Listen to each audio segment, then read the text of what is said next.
incentive ng inyong kasamahan, ibigay ninyo. Dahil wala silang sideline, kaya umaasa sa incentive na ibibigay ninyo. Wala na bang matino na Pilipino? Ha? Wala na bang matitino na Pilipino? Diyos ko, Apo, sarap yung pagtitigbasin. Ting-ting. Nag-iinit na naman ako. Bakit puro nakaw ang iniisip natin? Bakit puro na ang iniisip nyo ang personal, pati pamilya nyo? Ito naman pamilya nyo, nakakaya nyo. Na ang pera galing sa nakaw, nakakaya nyo. Mga inayupak rin kayo. Alam nyo, inyong kasama sa bahay, alam nyo kung nagnanakaw o hindi. Kasi alam nyo ang sweldo nila. Kinukusinti ninyo. Kaya mga walang hiyaring kayo. Kaya nga sabi ko nga, pag nag-reboot ang gobyerno, dapat, pag nasintensyahan isa sa membro sa pamilya, damay lahat, ikulong. Para yung mga takot, mga malalambot ang puso, babawalin niya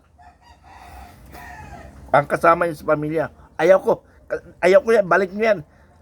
Ayaw ko mapahiya, ayaw ko makontroversial, ayaw kong makulong. Ganon, di ba? Pero mayroon naman tayo eh. Pero bakit hindi na-apply? Di ba? May principal, may suspect, mayroong tinatawag na accomplice in accessories to the crime. Eh bakit hindi nasasama ang pamilya? Halimbawa, asawa. Yung asawa sigurado, sikindari na yan. Kasi siya ang nagtatago ng pera. Pangalawa yung anak. Ha? Bakit walang batas na ganun? Dapat may batas sa Pilipinas na ganun. Kasi napakawalang yan ng ibang Pilipino.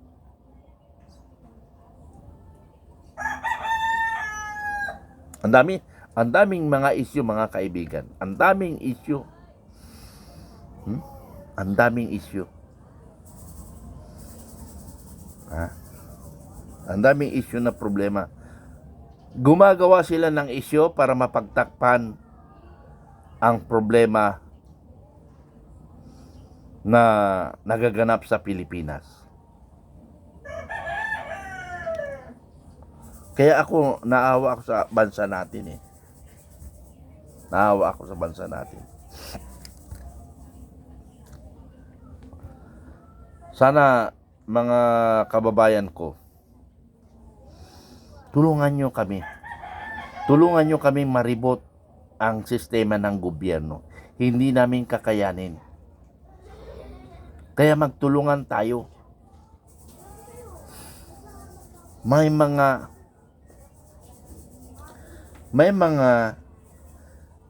kasamahan tayo. Nakapokus lang naman sila sa social media. Ang tatapang sa social media. Ang tatapang sa social media. Pero wala naman nagagawa sa ground kasi ang kailangan natin yung leader na matapang at may tao.